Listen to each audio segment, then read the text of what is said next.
In today's video, I'm going to teach you how to delete content from the Mega Cloud Storage app on mobile. By the end, you'll know how to remove files from your cloud drive, send them to the rubbish bin, and permanently clear space when you need it. Start by opening the Mega app on your phone. From the main screen, head to your files by tapping the folder icon at the bottom left or by opening the cloud drive. Find the file or folder you want to remove, then press and hold on it to select it.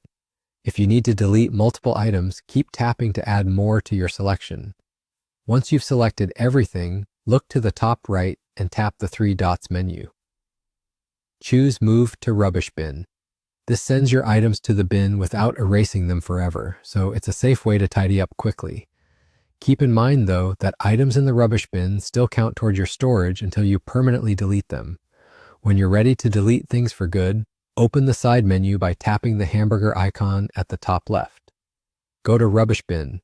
Here you'll see everything you've moved there. Select the files or folders you want to erase permanently, then tap the X icon at the top.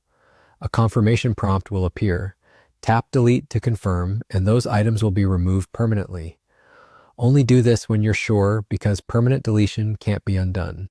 If you want to clear everything in the rubbish bin at once, stay in the rubbish bin view, tap the three dots at the top right, and choose Empty Rubbish Bin.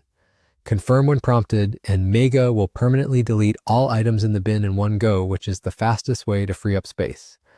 A few quick tips before we wrap up. App layouts can vary slightly between devices, so the folder icon might be labeled Cloud Drive on your screen, but the actions are the same.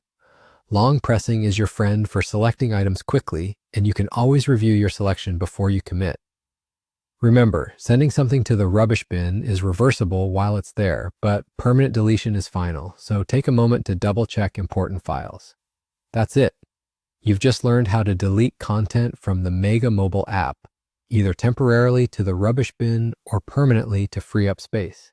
If you found this helpful, hit the like button, subscribe to the channel, and turn on the bell so you don't miss new uploads.